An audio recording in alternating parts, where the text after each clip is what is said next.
যুবক তুমি কেন কবুল পড়ে বিয়ে পড়ো, আমার তো বুঝে আসে না। বাবা আপনি কেন আপনার ছেলেকে কবুল পড়িয়ে বিয়ে দিচ্ছেন, আমার বুঝে আসে না। ভাই আপনি কেন আপনার মেয়েকে কবুল পড়িয়ে বিয়ে দিচ্ছেন, আমার বুঝে আসে না।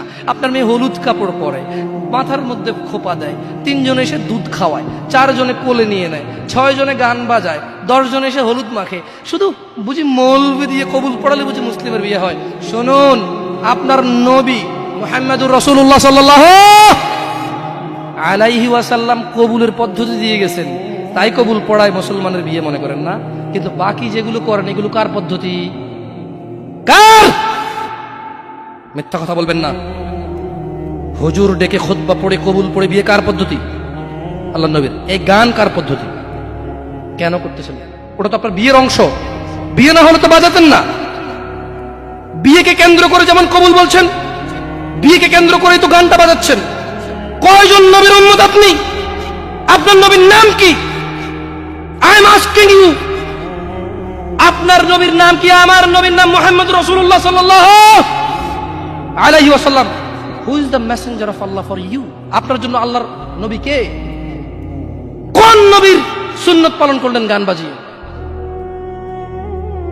আপনার জন্য আমার বিল্ডিংটা ভেঙে পড়বে, বলে রাখি ছাড়বো না। আল্লাহ তুমি আমার ভাইদেরকে হিদায়াত দাও, ইয়া আল্লাহ, ছাড়বো না। এই যে ভূমিকম্প হলো আপনার গান বাজনা বাজানোর কারণে। মুহাম্মদ সাল্লাল্লাহু আলাইহি ওয়াসাল্লাম কি মিথ্যা কথা বলে? কারা কারা হাত তোলেন তো যে মুহাম্মদ সাল্লাল্লাহু আলাইহি ওয়াসাল্লাম জানে না, মুহাম্মদ সাল্লাল্লাহু আলাইহি ওয়াসাল্লাম জানে না, এরকম কারা কারা স্বীকার করে? আল্লাহ নবী বলেছে যখন বাদ্যযন্ত্র বেড়ে যাবে, গায়িকারা সম্মুখে এসে নাচবে, তুমি অপেক্ষা করো, পাহাড়গুলো কেঁপে উঠবে, পৃথিবীটা নড়ে উঠবে। জালজালা ইযা যুলজিলাতিল আরদু জিলজালাহা, যখন পৃথিবী প্রবল কম্পনে প্রকম্পিত হবে।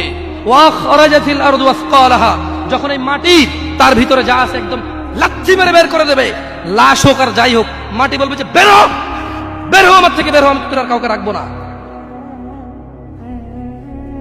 ওয়াকাল আল ইনসান, মানুষ বলবে মা লাহা মা লাহা, পৃথিবীটা কি হলো, এই মাটির কি হলো, কেন সে কবরগুলো লাশগুলো বের করে দিচ্ছে, কেন সে স্বর্ণ মতি হীরা মানিক্য বের করে দিচ্ছে, মা লাহা, এর কি হলো, কেন পাহাড় নড়ে উঠছে, কেন পাহাড় ভেঙে চূর্ণ বিচূর্ণ হয়ে যাচ্ছে? মানুষ বলবে মা লাহা, পৃথিবীর কি হলো? বিআন্না রাব্বাকা আওহালাহা, পৃথিবী এটা করবে, বিআন্না রাব্বাক, কারণ তোমার প্রতিপালক আওহালাহা পৃথিবীকে আদেশ করেছে। আপনি গান শোনেন, আমি শুনি না, আপনি গান বাজান, আমি বাজাই না। যখন চিটাগং নড়ে উঠলো ভূমিকম্পে, আপনার বাড়ির সাথে আমার বাড়িটা উঠছে।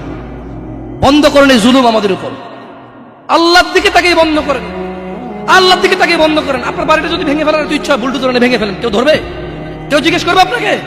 আপনি গান বাজনা শুনে ভাবে পৃথিবীতে বিপর্যয় নিয়ে আসতেছে।